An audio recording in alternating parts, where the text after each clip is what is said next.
Merci d'être nombreux à ce 15 minutes de grâce et de vérité avec le pasteur Mickey Hardy. Votre programme qui est vraiment préparé à votre intention, qui je suis sûr aujourd'hui sera une fois de plus une bénédiction pour chacun de vous. J'aimerais maintenant partager ce merveilleux cantique avec vous qui parle comment nous devons aimer le Seigneur et l'invoquer. Et je vous encourage à reprendre ce cantique dans vos assemblées et à adorer Jésus. Je t'aimerai, je t'aimerai, je t'invoquerai, je t'invoquerai, je t'aimerai, je t'aimerai, j'invoquerai le Seigneur. Toi seul, Seigneur, est glorieux, et ton nom est digne de louange. Que mon cœur soit pur et saint devant ta face, alors que je te loue de toute ma force. Toi seul, Seigneur, est glorieux, et ton nom est digne de louange. Que mon cœur soit pur et saint devant ta face, alors que je te loue de toute ma force, alors que je te loue de toute ma force. Alléluia. J'espère que vous avez été bénis par ce cantique. Et c'est maintenant le moment merveilleux est arrivé d'écouter la parole du Seigneur. Et on accueille le pasteur Mickey Hardy qui va continuer dans cette série sur l'esprit d'évangile. Et il va nous parler cette fois de combien nous avons été justifiés, non par la loi, mais par la foi. Et plus que tout, le Saint-Esprit a écrit la loi sur nos cœurs et ce n'est plus le cas sur les tables de pierre, mais dans nos cœurs. Donc sans plus tarder, nous écoutons toutes les merveilles du Seigneur qu'il a préparées pour nous d'avance aujourd'hui. Que le Seigneur vous bénisse. Bonne écoute. Bonjour, c'est merveilleux de se retrouver encore aujourd'hui pour notre programme 15 minutes de grâce et de vérité. Merci Audrey d'avoir chanté ce chant pour nous, qui nous encourage à aimer le Seigneur davantage, à l'invoquer, à l'adorer de tout notre cœur. C'est vraiment très encourageant parce que nous savons que l'adoration, c'est quelque chose que le Seigneur nous demande. Donc, nous continuons encore sur le même thème, l'esprit de l'Évangile. Nous avons bien vu, à la dernière session, comment le légalisme, la loi, tue le mouvement de l'esprit, nous empêche de marcher par l'esprit, nous empêche de suivre la direction du Saint-Esprit, parce que nous sommes tellement concernés en accomplissant la loi ou les œuvres de la loi. Donc, le légalisme, c'est l'esprit, l'ennemi de l'esprit de l'Évangile. Je crois que c'est très accepté aujourd'hui partout dans toutes les églises que nous ne sommes pas appelés à offrir les sacrifices de l'Ancienne Alliance.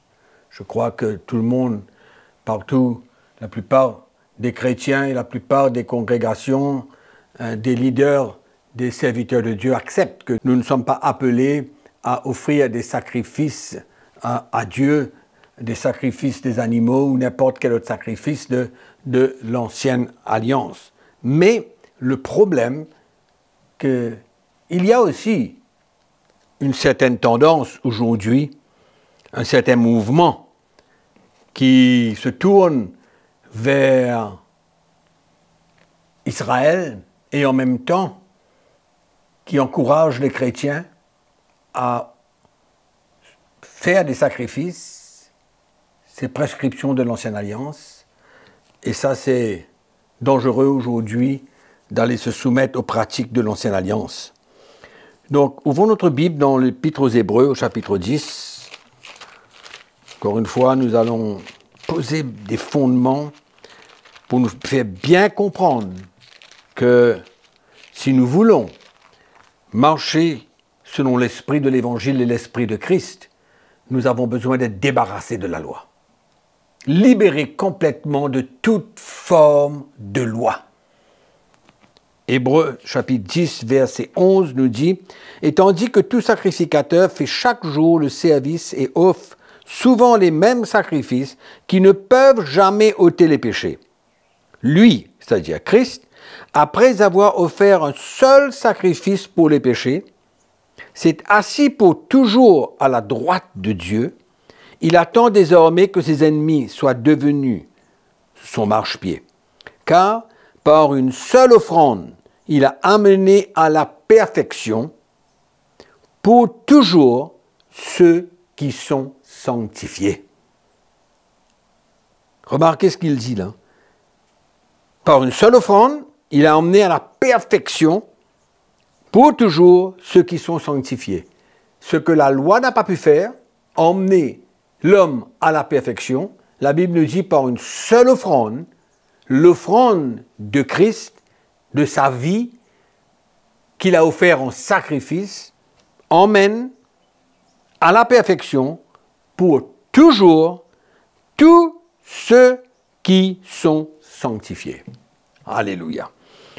C'est ce que le Saint-Esprit nous atteste aussi, car après avoir dit, voici l'alliance que je ferai avec eux, après ces jours-là, dit le Seigneur, je mettrai mes lois dans leur cœur et je les écrirai dans leur esprit. Amen. Donc ce que la loi n'a pas pu faire, la Bible nous dit maintenant que Dieu, par le Saint-Esprit, écrira les lois sur les tables de notre cœur, ce qui nous emmènera à servir le Seigneur avec notre cœur dans la liberté, mais un cœur changé, renouvelé, transportant la révélation de l'Évangile. Donc c'est ça qui est extraordinaire sous la Nouvelle Alliance. Et il ajoute, « Et je ne me souviendrai plus de leurs péchés, ni de leur iniquité. Or, là où il y a pardon des péchés, il n'y a plus d'offrande pour le péché. Là où il y a pardon des péchés, il n'y a plus d'offrande pour les péchés. » Alors, ces choses-là doivent être claires aujourd'hui si nous voulons marcher dans la liberté. Amen. Paul, comment est-ce que Paul a vu tout cela? Philippiens chapitre 3. Allons voir cette déclaration de l'apôtre Paul. Philippiens chapitre 3. Nous lisons à partir du verset 4. Paul dit, moi aussi, cependant, j'aurai sujet de mettre ma confiance en la chair. Si quelqu'un croit pouvoir se confier en la chair, je le puis bien davantage. Moi, circoncis le 8e jour, de la race d'Israël, de la tribu de Benjamin, hébreu né d'hébreu, quant à la loi, pharisien, quant aux zèle, persécuteur de l'Église, irréprochable à l'égard de la justice de la loi. Paul était un défendeur de la loi juive, du judaïsme. Et il mettait sa fierté là-dedans. Il avait trouvé dans la loi une valeur, une grande valeur. Et c'est pourquoi, comme il est dit dedans, il était persécuteur, mais irréprochable à l'égard de la justice de la loi. Irréprochable, c'est-à-dire qu'il mettait en pratique toute la loi qu'il connaissait. Mais qu'est-ce qui s'est passé de l'apôtre Paul? Et il revient au verset 4, il dit « J'aurai sujet de mettre ma confiance en la chair. Si quelqu'un croit pouvoir se confier en la chair, je le puis bien davantage. » C'est là où Paul retrouvait son identité naturelle, dans la loi. Alléluia. Mais qu'est-ce qui s'est passé avec lui? Si nous lisons à partir du verset 7, il dit « Mais ces choses qui étaient pour moi des gains, je les ai regardées comme une perte à cause de Christ. Et même je regarde toute chose comme une perte à cause de l'excellence de la connaissance de Jésus-Christ, mon Sauveur, pour lequel j'ai renoncé à tout et je les regarde comme de la boue. Amen. Paul vient dire maintenant qu'il a perdu tout ce qui avait de la valeur pour lui selon la loi. Il a mis tout ça derrière lui et il a regardé toutes ces choses comme de la boue afin de gagner Christ. Très important de voir comment Paul, qui était un fervent du judaïsme, a été libéré de toute forme de loi. Complètement. Et il dit dedans, ces choses qui étaient pour moi des gains, je les regardais comme de la boue à cause de Christ. Merveilleux, merveilleux.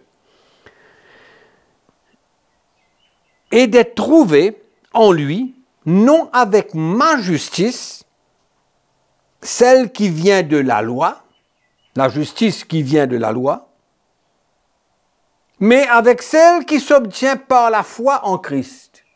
Donc Paul croyait être juste par les œuvres de la loi. Il trouvait sa justice dans la loi. Mais quand il a connu Christ, quand il fut né de nouveau, quand il fut régénéré par l'Esprit du Seigneur, la Bible me dit ici qu'il a été trouvé, non avec sa propre justice, en Christ, celle qui vient de la loi, mais avec celle qui s'obtient par la foi en Christ. Voilà le renversement qui s'est passé dans la vie de l'apôtre Paul. Il comprend aujourd'hui que sa justice, il l'a obtenue par la foi et non par la loi. Donc toute sa vie passée a été pour lui une perte. Quand il a trouvé Christ, quand il a donné sa vie à Christ, il a compris que la justification viendrait par la foi et non pas par la loi. Et Paul a eu cette lumière, il a eu cette révélation. Donc il parle, il dit, de la justice qui vient de Dieu par la foi. Amen. Et c'est très important de comprendre cela aujourd'hui si nous voulons vraiment marcher avec le Seigneur selon l'esprit de la nouvelle alliance et l'esprit de Christ. Quand nous comprenons tout cela, nous allons vivre d'une certaine manière dans la liberté où nous pourrons plaire au Seigneur, où nous pourrons servir le Seigneur en faisant notre propre choix, bien sûr, mais en comptant sur la grâce de Dieu, la force de Dieu, afin de pouvoir servir le Seigneur dans le bon esprit. Et que le légalisme ne s'attache pas à nous, parce que l'homme, naturellement, il aime la loi. Il aime se soumettre à une loi, d'une manière ou d'une autre pour se justifier. Mais ce n'est pas comme ça que l'apôtre Paul a vécu et a compris. Dans le livre des Galates, si vous lisez au chapitre 5, l'apôtre Paul vient nous dire, au verset 2, « Voici moi, Paul, je vous dis que si vous vous faites circoncire, Christ ne vous servira à rien. Et j'affirme, il dit, j'affirme encore une fois à tout homme qui se fait circoncire qu'il est tenu de pratiquer la loi tout entière. Vous êtes séparés de Christ.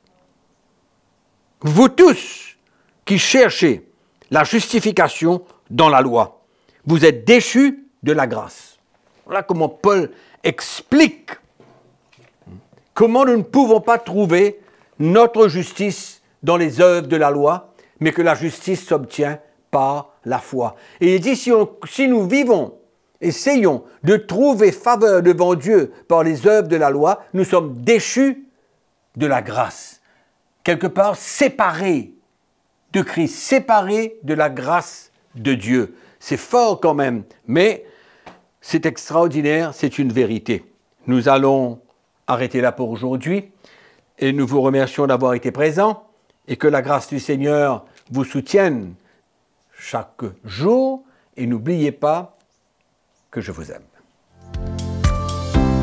Merci Seigneur pour ce merveilleux moment passé dans ta parole et dans ta présence et sous le regard de ton merveilleux Saint-Esprit. Comme quoi c'est merveilleux mes frères et sœurs de reprendre encore une fois aujourd'hui que ce que la loi n'a pas pu faire pour nous, mais Christ a pu le faire et dans son sacrifice parfait. Et c'est donc un très grand encouragement pour chacun de nous et c'est pour cela que je vous encourage à ne pas le garder pour vous, mais à le partager autour de vous. Surtout, abonnez-vous à notre page CTMI sur YouTube et faites connaître ce programme à autant de personnes que vous pouvez afin qu'eux aussi puissent être bénis. Continuez à nous écrire sur l'adresse qui apparaît sur votre écran et surtout ne manquez pas la prochaine session, toujours avec le pasteur Mickey Hardy, certainement encore une fois sur ce merveilleux sujet, l'esprit de l'Évangile. Jusque-là, que le Seigneur vous bénisse, qu'il vous garde, qu'il vous protège et je vous dis à très bientôt.